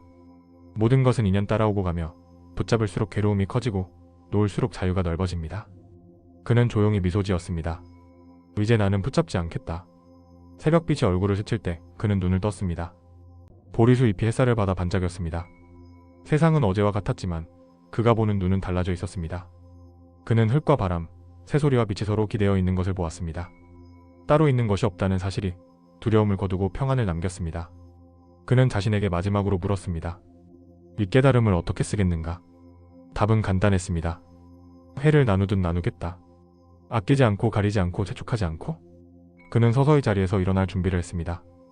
밤새 그의 등을 떠밀던 서원은 이제 다른 모습으로 바뀌었습니다. 돌아가라. 그리고 말하라. 누구나 이 길을 걸을 수 있다고. 그는 땅을 한 번 더 어루만지고 일어섰습니다. 발밑에 흙이 따뜻했습니다. 마음속에서는 오래된 공포가 자리하던 곳에 고요가 앉아 있었습니다. 그는 숨을 길게 들이쉬고 내쉬었습니다. 들숨은 감사였고 날숨은 나눔이었습니다. 이제 그는 더 이상 찾는 사람이 아니었습니다. 길 그 자체가 되어 길을 비추는 사람이었습니다. 말하는 마지막으로 거센 바람과 비를 일으키는 환영을 펼쳤습니다. 나뭇잎이 흔들리고 흙먼지가 일었습니다. 그러나 태자의 앉음은 바위처럼 움직이지 않았습니다. 그는 바람의 길을 따라가 보았고 그 길의 끝에서 바람이 사라지는 자리를 보았습니다. 일어남이 있으면 멈춤이 있다. 그는 조용히 되뇌었습니다. 환영은 더 오래 머물지 못했습니다. 그는 밤을 셋으로 나누어 살폈습니다. 처음에는 오래된 기억들이 떠올랐습니다. 배워온 길, 만난 사람들, 선택과 그 결과. 기억은 연속이 아니라 인연의 엮임임을 알았습니다. 둘째 밤에는 존재들의 오고 감을 보았습니다. 태어남과 죽음이 끊이지 않고 이어지되 그것이 실체가 아니라 조건의 흐름임을 알았습니다. 셋째 밤에는 번뇌의 뿌리가 남아있는지 살폈습니다. 탐욕과 분노와 어리석음이 일어나려다 사라지는 자리를 보며 그는 깊이 고요해졌습니다. 그는 깨달음이 감정의 폭발이 아니라 오랜 착각이 조용히 꺼지는 일임을 알았습니다. 그래서 그는 크게 기뻐하기보다 깊이 고요해졌습니다. 고요 속에서 연민이 자라났습니다. 나만이 아니라 모두가 이 길을 볼 수 있기를. 그 마음이 일어나자 예전의 원망과 아쉬움이 흔적 없이 가라앉았습니다. 마음은 한층 넓어졌습니다. 새벽의 빛이 더 가까워졌습니다. 그는 중도에 다시 마음을 두었습니다. 고행의 끈을 끈 듯 조이던 마음을 놓고 쾌락의 늪으로 빠지려는 마음을 살폈습니다. 둘 다 맞지 않았습니다. 그는 웃으며 속삭였습니다. 가운데는 타협이 아니라 정확함이다. 정확함은 느슨함이 아니라 깨어있음이었습니다. 깨어있음이 깊어지자 생각은 제자리를 찾았습니다. 그는 마음의 움직임을 끝까지 따라가 보았습니다. 생각이 씨앗처럼 일어나는 순간, 감정이 물을 먹듯 자라는 순간, 의지가 모양을 만들려는 순간을 보았습니다. 보자마자 붙잡지 않자 모양은 오래 버티지 못했습니다. 그는 알았습니다. 붙잡지 않으면 모양은 길이 되지 않는다. 그 깨달음이 마음을 더 가볍게 했습니다. 마지막으로 그는 자신에게 조용히 약속했습니다. 오늘 본 것을 감추지 않겠다. 누구에게나 닿을 수 있도록 쉬운 말로 바른 방법으로 전하겠다. 다만 서두르지는 않겠다. 바람이 잎을 뒤집듯 때가 오면 저절로 열릴 것이다. 약속은 욕심이 아니라 방향이었습니다. 방향이 분명해지자 발걸음은 저절로 자리를 찾았습니다. 동이틀 무렵 그는 마지막으로 대지에 감사의 마음을 전했습니다. 내가 앉아있던 이 자리여, 나를 지탱해준 이 땅이여 고맙다. 감사가 입술을 지나 마음으로 스며들었습니다. 그는 보리수잎이 뒤집히는 소리를 들었습니다. 그 작은 소리가 우주의 맥박처럼 느껴졌습니다. 큰 것과 작은 것이 서로 의지하고 있다는 사실이 그를 더 평안하게 했습니다. 그는 떠오르는 해를 향해 아주 작은 절을 했습니다. 절은 대상에게 한 것이 아니라 지금 여기의 삶 전체에 한 것이었습니다. 내가 본 것을 내 삶으로 증명하겠다. 그는 서서히 몸을 일으켰습니다. 밤의 길이는 길었지만 끝은 짧았습니다. 짧은 끝이 새로운 시작이었습니다. 그의 시선은 멀리 사르나트 쪽을 향했습니다. 먼저 말을 건넬 이들이 있다. 오래 함께 수행했던 5비구가 떠올랐습니다. 과거의 오해와 서운함은 더 이상 문제가 아니었습니다. 그는 마음속으로 그들에게 미소 지었습니다. 이제는 길을 함께 보자. 햇살이 더 밝아졌습니다. 그는 마음속에서 서원을 다듬었습니다. 말은 분명하게, 마음은 부드럽게, 행은 간결하게. 그가 한 걸음을 떼자 땅은 흔들리지 않았고 마음도 흔들리지 않았습니다. 그는 더 이상 혼자가 아니었습니다. 길과 함께였고 길을 찾는 모든 존재와 함께였습니다. 그날 아침 보리수 그늘은 조금 더 가벼워진 듯 보였습니다. 그는 마지막으로 나무에 고개를 숙이고 길을 나섰습니다. 새들의 노래가 길을 배웅했습니다. 이제 그는 찾던 이가 아니라 길을 비추는 이로서 사르나트로 발걸음을 옮겼습니다. 곧 첫 법의 수레가 굴러가기 시작할 것입니다. 그는 마지막으로 속삭였습니다. 길은 멀리 있지 않다. 지금 여기 숨이 드나드는 이 자리. 그 한 문장을 마음에 새기고 걷기 시작했습니다. 보리수잎 하나가 천천히 떨어졌고 그는 그 떨어짐을 끝까지 바라보았습니다. 붙잡지 않는 눈, 밀어내지 않는 마음. 그 마음으로 그는 새벽의 길을 받아들였습니다. 그리고 조용히 그러나 확실하게 앞으로 나아갔습니다.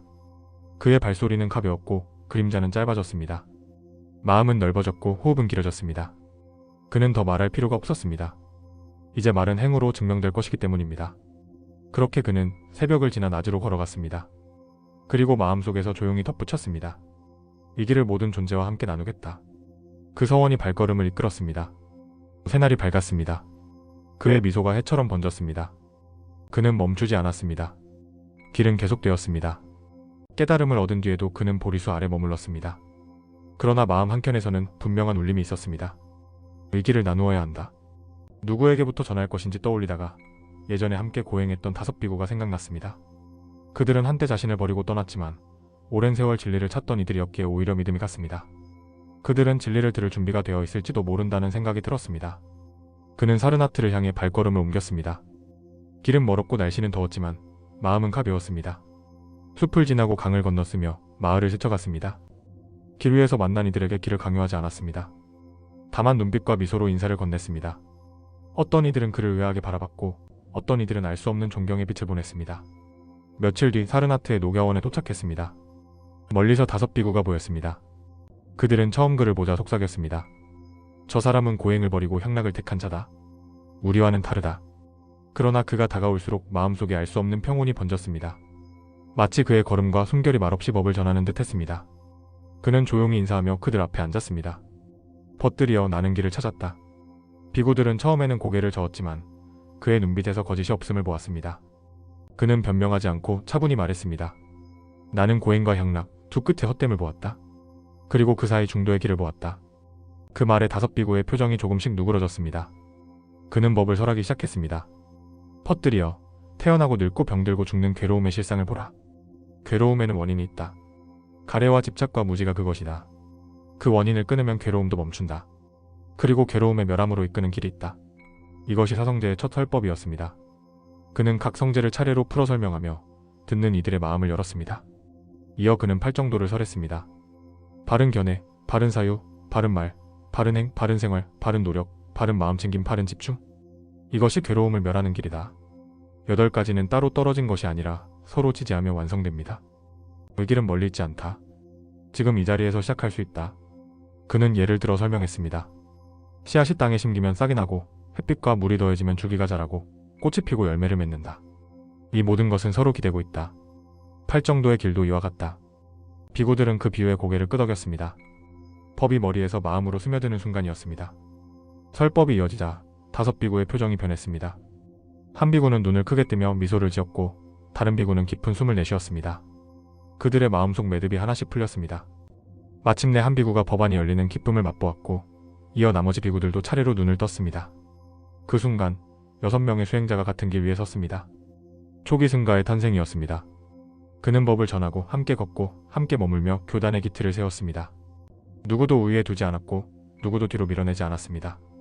법 앞에서는 모두가 동등했습니다. 그는 말했습니다. 이 길은 누구의 소유가 아니다. 누구나 걸을 수 있는 열린 길이다. 그 후에도 그는 5비구와 함께 머물며 법을 나누었습니다. 그들은 아침이면 탁발을 나가고 낮에는 설법을 듣거나 명상에 들었으며 저녁이면 하루를 돌아보았습니다. 법을 들은 이들이 하나둘 교단에 들어왔습니다. 길은 점점 넓어지고 수레바퀴는 멈추지 않고 굴렀습니다. 그는 늘 말했습니다. 법은 강물과 같다. 마시고자 하는 이는 누구든 마실 수 있다. 그러나 강물은 스스로 흐른다. 억지로 길을 돌리지 않는다. 그의 법문은 간결했고 비유는 쉬웠으며 마음은 부드러웠습니다. 그래서 듣는 이들은 마음속에 물이 스미듯 법을 받아들였습니다. 초전법륜의 날 이후 세상은 겉으로는 변하지 않았지만 그와 함께한 이들의 마음은 달라졌습니다. 그들은 괴로움이 사라질 수 있다는 것을 보았고 그 길이 실제로 존재한다는 것을 알았습니다. 그 믿음이 그들을 붙들었습니다. 이제 그들은 길을 찾는 사람들이 아니라 길 위를 걷는 사람들이 되었습니다. 그는 마음속으로 다짐했습니다. 이 길을 닫지 않겠다. 누구나 걸어올 수 있도록 투파를 열겠다. 5비구는 그 다짐에 깊이 고개를 숙였습니다. 그들은 이제 한 스승과 5제자가 아니라 한 길을 함께 걷는 6동행이었습니다. 그날 저녁 녹야원의 풀잎 사이로 바람이 불었습니다. 그는 바람결에 실려온 풀내음을 맡으며 조용히 미소 지었습니다. 초전법륜의 수레는 굴러가기 시작했고 그 소리는 멀리까지 닿을 것이었습니다. 그리고 그 소리를 들은 이들이 언젠가는 이 길에 합류하게 될 것입니다. 비구 중 한 명이 물었습니다. 그대가 찾았다는 길이 우리가 지난 세월 찾아 헤맨 그것과 어떻게 다른가? 그는 대답했습니다. 우리는 끝을 걸었습니다. 나는 끝에서 길을 보았고 그 길은 끝이 아니라 가운데에 있었다. 이 짧은 대화가 비구들의 마음에 파문을 일으켰습니다. 그는 사성제를 더 깊이 풀었습니다. 괴로움은 피하려 해도 피할 수 없는 것처럼 보인다. 그러나 그 뿌리를 보면 붙잡을 수 있다. 원인은 가래다. 보고 듣고 느끼고 생각하는 모든 것에 집착하는 가래. 그러나 그 가래도 인연 따라 일어난다. 그 인연을 끊으면 괴로움도 끝난다. 다른 비구가 물었습니다. 그 인연을 끊는다는 것이 가능하단 말인가? 그는 고개를 끄덕였습니다. 가능하다. 그 길이 바로 팔정도다. 그리고 8가지를 하나씩 짚어주었습니다. 바른 견해는 세상을 있는 그대로 보는 힘이고 바른 사유는 그 견해를 바탕으로 해롭지 않은 생각을 세우는 일입니다. 바른 말은 상처 주지 않는 말, 바른 행은 남을 해치지 않는 행, 바른 생활은 탐욕에 기대지 않는 삶입니다. 바른 노력은 선한 것을 키우고 악한 것을 줄이는 힘이고 바른 마음 챙김은 순간의 움직임을 알아차리는 일입니다. 바른 집중은 그 알아차림을 깊게 하는 힘입니다. 그는 덧붙였습니다. 이 8가지는 나무의 뿌리 줄기 꽃처럼 서로 연결되어 있다. 어느 하나를 버리고 다른 하나를 취할 수 없다. 뿌리가 없으면 꽃이 피지 않듯 이 길도 전체로서만 완성된다. 설법이 길어질수록 비구들의 표정은 부드러워졌습니다. 그들은 고행만이 길이라고 믿었던 지난 세월을 돌아보았습니다. 그리고 지금 들은 말이 고행과 향락 모두를 넘어서는 길임을 조금씩 이해하기 시작했습니다. 그는 비유를 들었습니다. 두 악사의 현이 있다. 너무 조이면 끊어지고 너무 풀면 소리가 나지 않는다. 중도의 길은 소리가 고르게 나는 자리다. 이 말에 비구들이 웃음을 지었습니다. 그 웃음은 비난이나 조롱이 아니라 이해가 스며드는 웃음이었습니다. 그날 해질 무렵 한 비구가 조용히 눈을 감았습니다. 숨을 고르고 들은 말을 마음속에서 되새겼습니다. 그리고 눈을 떴을 때 세상이 조금 달라져 보였습니다. 괴로움이 줄어든 것은 아니었지만 그 괴로움이 어디서 오는지 알게 되자 두려움이 줄어들었습니다. 그는 조용히 말했습니다. 나는 알겠습니다. 그 순간 다른 비구들도 그의 눈빛을 보며 변화를 느꼈습니다. 그들은 밤이 깊도록 대화를 이어갔습니다. 그는 그들의 질문에 차분히 답했습니다. 이 길은 먼 곳에 있지 않다. 먼 미래에만 있는 것도 아니다. 지금 숨이 드나드는 이 자리에서 시작된다. 5비구는 마침내 그의 제자가 되기를 청했습니다. 그는 웃으며 말했습니다. 제자가 아니라 길의 동행이 되라. 나는 길을 먼저 걸었을 뿐이다. 이후 6사람은 함께 머물며 탁발과 수행을 이어갔습니다. 아침에는 마을로 나가 음식을 받았고 낮에는 법을 나누었으며 저녁에는 고요히 명상에 들었습니다. 법을 들은 이들이 하나둘 합류하기 시작했습니다. 어떤 이는 상인, 어떤 이는 전사, 어떤 이는 집을 버린 이들이었습니다. 그들의 출신은 달랐지만 길 위에서는 모두가 같았습니다. 그는 늘 말했습니다. 법은 누구의 소유가 아니다. 강물처럼 흐른다. 마시고자 하는 이는 누구든 마실 수 있다. 그러나 강물은 억지로 방향을 바꾸지 않는다. 그의 말은 짧았지만 듣는 이들의 마음속에서 오래 울렸습니다. 초전법륜의 바퀴는 그렇게 굴러가기 시작했습니다. 그리고 멈추지 않았습니다. 법을 들은 이들이 각자의 마을과 길 위로 흩어졌고 그곳에서 또 다른 사람들이 이 길을 알게 되었습니다. 길은 점점 넓어졌고 빛은 멀리까지 퍼졌습니다. 그는 5비구와 함께 앉아 앞으로의 길에 대해 나누었습니다. 우리가 하는 일은 단순하다. 법을 배우고 법을 살고 법을 전하는 것이다. 그러나 단순함이 쉽다는 뜻은 아니다. 매 순간 깨어 있어야 한다. 그는 매일 아침 3가지를 점검하라고 당부했습니다. 마음이 바르냐, 말이 바르냐, 행이 바르냐. 그들은 마을을 돌며 법을 전할 때 먼저 듣고 그 다음에 말했습니다. 그는 말했습니다. 듣지 않고 말하는 것은 씨앗을 뿌리지 않고 열매를 바라보는 것과 같다. 그래서 법을 전하는 자는 먼저 사람들의 삶과 괴로움을 들어야 했습니다. 밤이면 그들은 별빛 아래 모여 하루를 돌아보았습니다. 서로의 잘한 점을 칭찬하고 부족한 점을 부드럽게 지적했습니다. 그는 법을 전하는 이가 먼저 배워야 할 것은 겸손이라고 강조했습니다. 길을 먼저 본 자가 위대한 것이 아니라 길을 끝까지 걷는 자가 위대하다. 그 말에 5비구는 고개를 숙였습니다. 이제 그들은 스승과 제자가 아니라 같은 길의 동행이었습니다.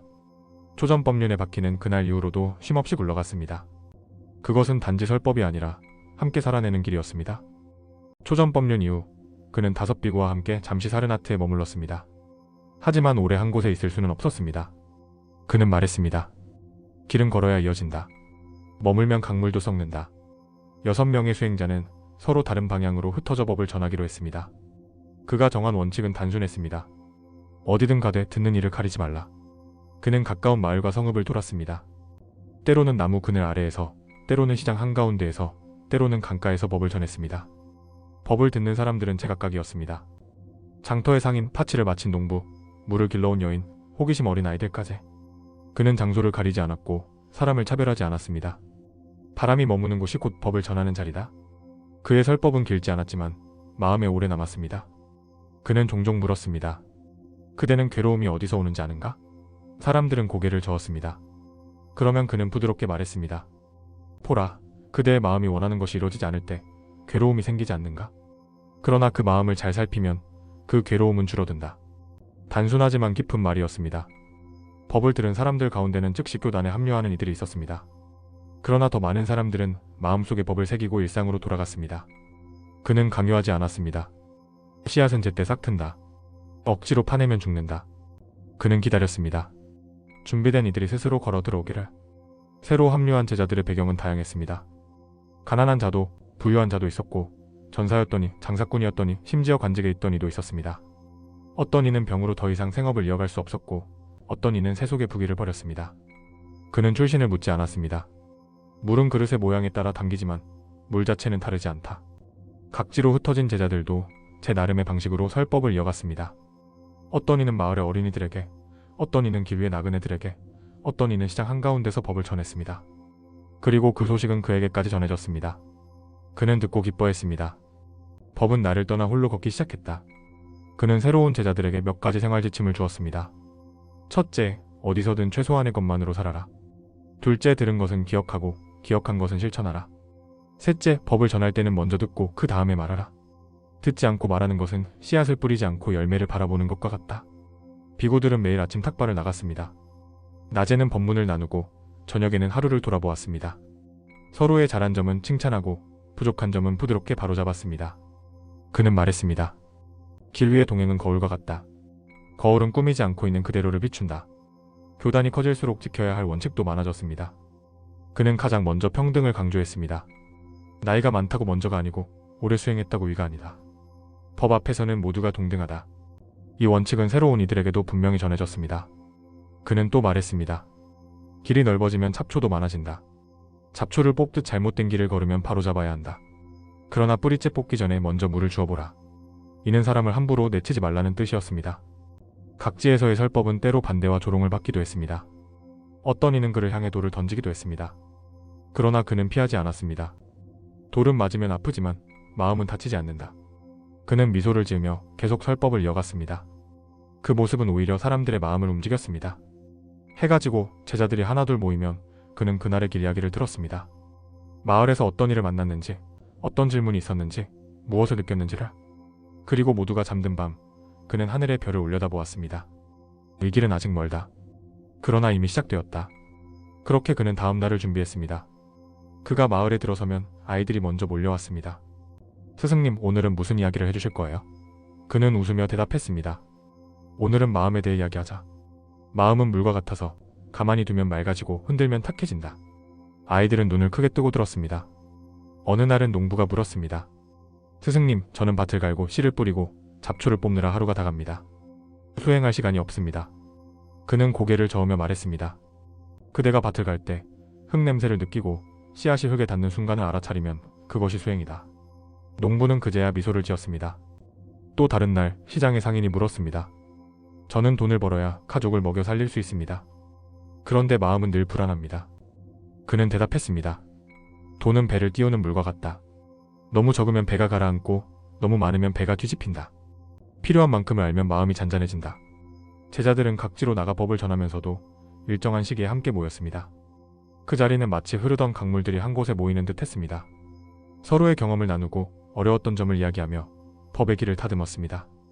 그는 그 자리에서 종종 질문을 던졌습니다. 그대가 오늘 전한 말은 그대의 마음에서 나온 것인가? 아니면 입에서만 나온 것인가? 이 질문은 제자들의 마음을 깊이 울렸습니다.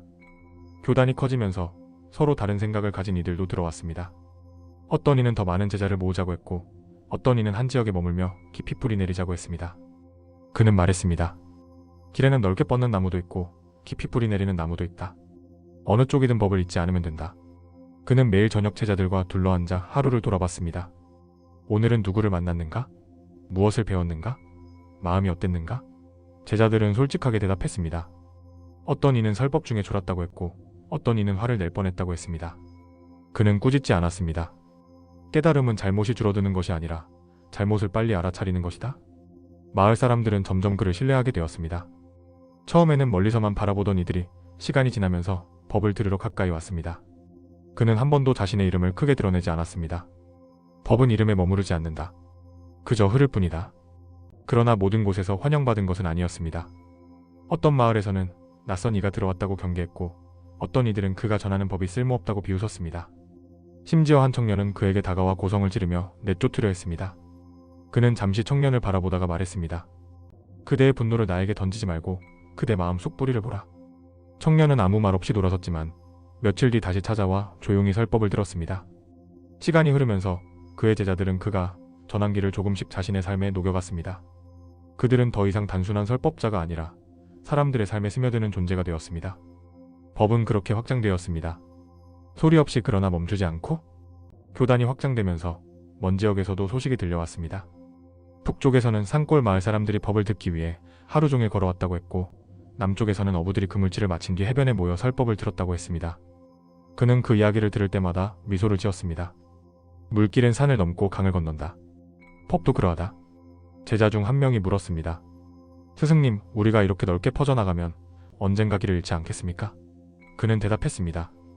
길을 잃는 것은 발이 아니라 마음이다. 발이 멀리 가도 마음이 법에 머물면 길 위에 있는 것이다. 이 말은 곧 교단의 좌우명이 되었습니다. 마지막으로 그는 모든 제자에게 당부했습니다. 법은 그대의 것이 아니다. 잠시 그대에게 머물렀다가 또 다른 이에게로 간다. 그러니 법을 붙잡으려 하지 말고 흘려보내라. 법을 흘려보내는 손이 가벼울수록 세상은 더 빨리 맑아진다. 그날 저녁 별빛 아래서 제자들은 고개를 숙였습니다. 그들의 마음속에는 한 가지 확신이 있었습니다. 길은 이미 열렸고 그 길 위를 걷는 발걸음은 멈추지 않을 것이라는 확신이었습니다. 그가 강가를 따라 길을 걷고 있을 때였습니다. 멀리서 연기가 피어올랐고 북소리와 함께 의식이 진행되는 소리가 들려왔습니다. 그곳은 울라웰라 가섭이 이끄는 수행처였습니다. 그는 수백 명의 제자를 거느린 이름난 수행자였습니다. 그의 명성은 널리 퍼져 있었고 많은 이들이 그를 성인이라 불렀습니다. 그는 잠시 멈춰섰습니다. 저 사람에게 법을 전해야 한다. 마음이 정해지자 발걸음도 가벼워졌습니다. 수행처에 도착한 그는 가섭을 만나기를 청했습니다. 가섭은 그를 위아래로 후어보며 말했습니다. 그대는 누구인가? 그는 조용히 대답했습니다. 나는 괴로움의 끝을 본 사람이다. 가섭의 눈썹이 살짝 움직였습니다. 그러나 곧 미소를 지으며 자리를 내주었습니다. 며칠간 그는 그곳에 머물렀습니다. 그동안 가섭은 그를 유심히 살폈습니다. 그가 수행하는 모습, 말하는 태도, 제자들과 나누는 대화까지. 어느 날 가섭이 물었습니다.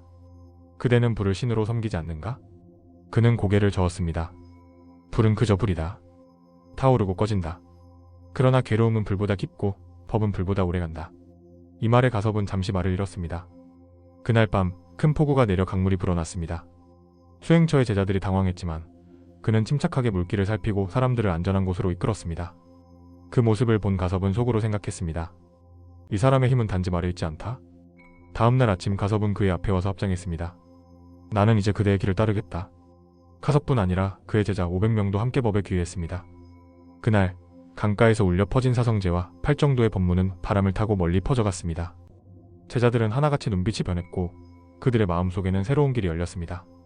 그 소식은 곧 둘째 가섭, 나타 가섭에게도 전해졌습니다.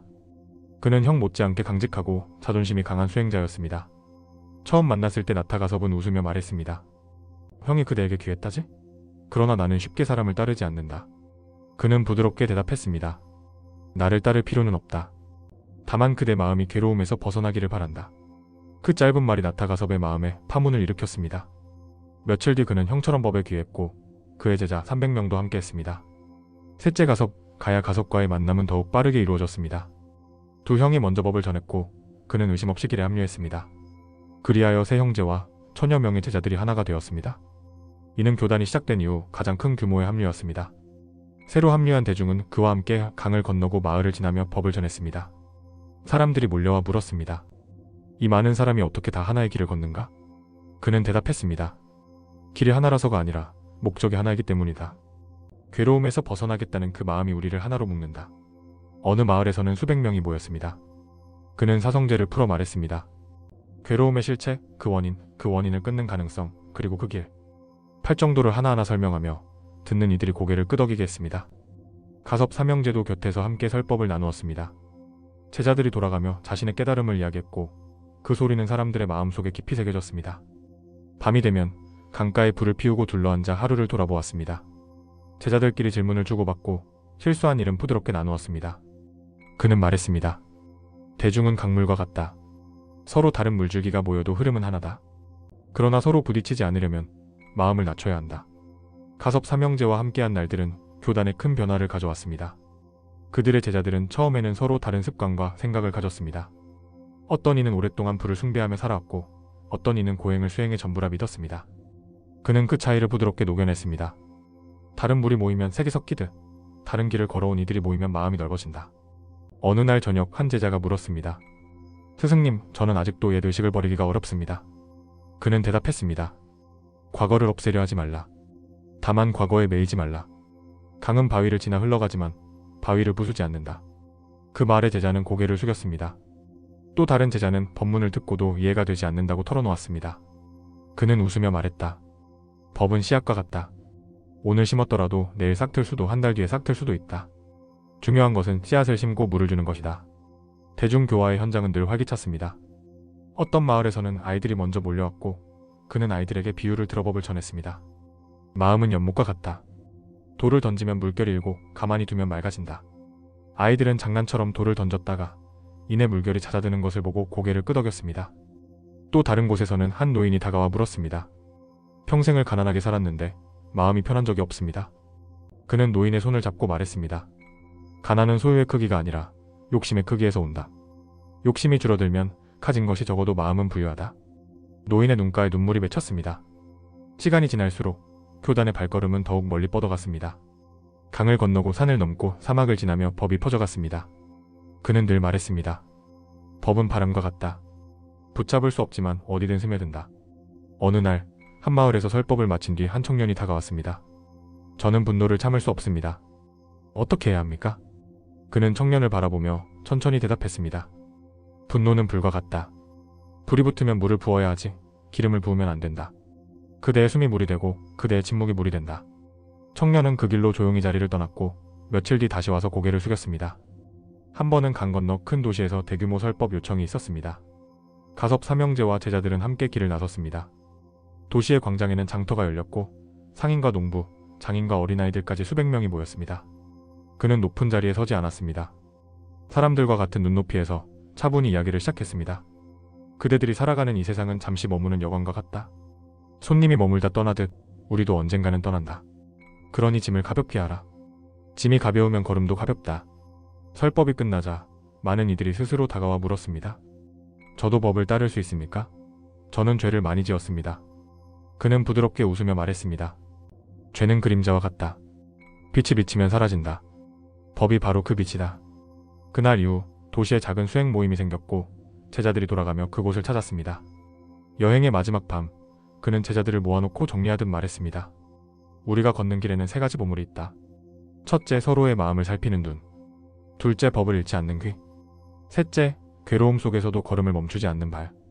이 세 가지가 있으면 어디든 길이 된다. 제자들은 깊이 고개를 숙였고 별빛이 강물 위에 부서졌습니다. 그날 밤 가섭 삼형제는 서로를 바라보며 미소 지었습니다. 각자의 길에서 출발한 세 사람은 이제 한 길 위에 있었고 그 길은 수많은 사람들의 마음속에 이어지고 있었습니다.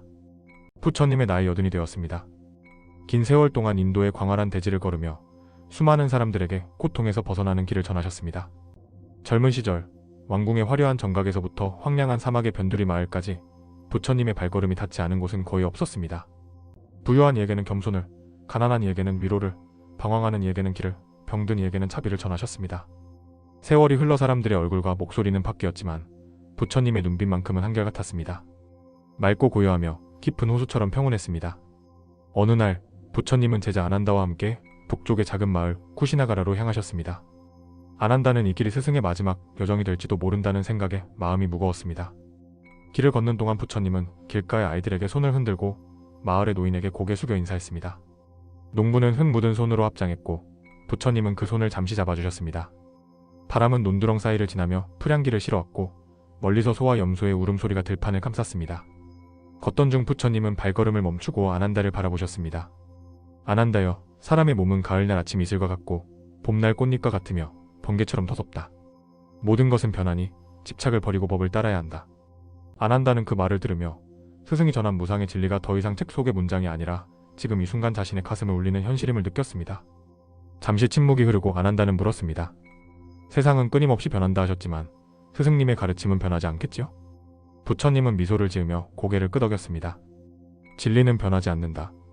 그러나 그 진리를 지키는 마음은 그대들의 손에 달려있다. 쿠시나가라에 도착한 부처님은 사라수 숲에 이르러 걸음을 멈추셨습니다. 숲속은 고요했고 바람이 불 때마다 흰 꽃잎이 눈처럼 흩날렸습니다. 나무 사이로 부드러운 햇살이 스며들어 땅 위에 금빛 무늬를 그렸습니다. 멀리서 졸졸 흐르는 시냇물 소리와 풀벌레의 울음이 섞여 들렸고 공기에는 꽃향기와 풀냄새가 은은하게 감돌았습니다. 제자들은 부처님이 앉을 자리를 정성껏 마련하며 스승이 편히 쉴 수 있도록 부드러운 천을 깔고 향을 피웠습니다. 해가 서쪽으로 기울 무렵 부처님은 제자들을 불러 모았습니다. 수십 명의 제자가 원을 그리며 둘러앉았고 모두 숨을 죽이며 스승의 말씀을 기다렸습니다. 부처님은 천천히 주위를 둘러보고 부드럽지만 힘있는 목소리로 말씀하셨습니다. 비구들이여, 나의 가르침을 따라 수행하여라. 모든 것은 변한다. 게으르지 말고 방일하지 말며 부지런히 정진하라. 그 말은 단순했지만 제자들의 심장을 울렸습니다. 몇몇은 고개를 깊이 숙였고 몇몇은 눈을 감은 채 그 말씀을 마음속에 새겼습니다. 이어 부처님은 덧붙이셨습니다. 나를 의지하지 말고 법을 등불 삼아라. 계율을 등불 삼아라. 스승에 매이지 말고 변하지 않는 진리와 계율을 스스로의 빛으로 삼으라는 뜻이었습니다. 그 순간 제자들은 부처님이 곧 떠나실 것을 예감했습니다. 그날 저녁 부처님은 제자들과 마지막 식사를 하셨습니다. 식사 후 몸이 급격히 약해졌지만 표정은 고요했습니다. 걱정스러운 아난다를 향해 부처님은 말씀하셨습니다. 아난다여, 슬퍼하지 말아라. 모든 것은 변한다. 이것이 법의 본래 모습이다. 안 한다는 눈물이 차올랐지만 스승의 뜻을 따르기 위해 고개를 숙였습니다. 멀리 있던 제자들도 서둘러 달려왔습니다. 먼 길을 달려와 숨이 가쁘게 차오른 제자, 부처님의 손을 꼭 잡고 말없이 눈물만 흘리는 제자, 가르침을 받들겠다고 목소리를 높여 서원하는 제자. 부처님은 그들의 손을 잡고 짧지만 깊이 울리는 말씀을 남겼습니다. 그대의 길을 가거라. 차비를 잊지 말아라. 법을 널리 전하라. 밤이 깊어가자 부처님은 사라수 나무 아래의 자리를 펴게 하셨습니다. 달빛은 나뭇잎 사이로 스며들어 은은하게 얼굴을 비추었고 바람이 불 때마다 꽃잎이 흩날려 부처님의 가사 위에 내려앉았습니다. 숲속의 공기는 차분했고 풀벌레 소리와 나뭇잎 스치는 소리가 고요함을 더했습니다. 제자들은 숨소리조차 줄이며 스승의 곁을 지켰습니다. 길을 걷는 동안 부처님은 길가에서 물을 깃던 소녀와도 눈을 마주쳤습니다. 소녀는 물동이를 두 손으로 꼭 쥐고 있었지만 부처님의 발걸음이 다가오자 수줍은 듯 고개를 숙였습니다. 부처님은 부드러운 목소리로 물은 생명을 살리는 보배니 그 마음을 맑게 하여라 하고 말씀하셨고 소녀는 얼굴이 붉어진 채 고개를 끄덕였습니다. 멀리서 나귀를 몰고 오던 장정은 걸음을 멈추고 합장하며 인사를 드렸습니다. 그의 이마에는 땀이 맺혀 있었지만 눈빛은 맑았습니다. 부처님은 그 눈빛을 바라보며 그대의 노고가 세상에 이로움을 줄 것이다 하고 덕담을 건네셨습니다. 사라소 숲에 이르자 숲의 빛깔이 시간에 따라 변했습니다. 아침의 부드러운 빛은 황혼의 붉은 기운으로 물들었고 바람은 나뭇잎을 스치며 마치 세상의 모든 이야기를 속삭이는 듯 했습니다. 부처님은 나무 기둥에 손을 얹고 잠시 눈을 감았습니다. 그 순간 지난 세월의 장면들이 스승의 마음에도 스쳐갔을 것입니다. 왕궁을 떠나던 새벽길, 첫 설법을 하던 보드가야의 나무 아래 수많은 제자가 가르침을 깨닫던 순간들 안 한다는 그 표정을 보며 스승이 이 자리에서 모든 것을 내려놓으려 한다는 것을 느꼈습니다. 마지막 설법을 들은 제자들 중에는 부처님의 처음 설법을 들었던 노승도 있었습니다. 그는 흐릿한 눈으로 스승을 바라보며 속으로 중얼거렸습니다. 그때나 지금이나 그 말씀이 내 마음을 깨운다. 젊은 제자들은 눈시울이 붉어졌고 어떤 이는 손등을 꼭 쥔 채 떨고 있었습니다. 그 떨림은 두려움이 아니라 스승의 뜻을 이어가야 한다는 결심이었습니다. 열반 직전 부처님은 주변의 공기를 온전히 느끼고 계셨습니다. 꽃향기, 풀냄새, 흙냄새가 섞여 부드럽게 스며들었고 달빛은 온화하게 내려앉았습니다. 그 순간 부처님의 미소는 마치 먼 길을 다 걸은 여행자가 드디어 고향에 도착했을 때의 안도와 같았습니다.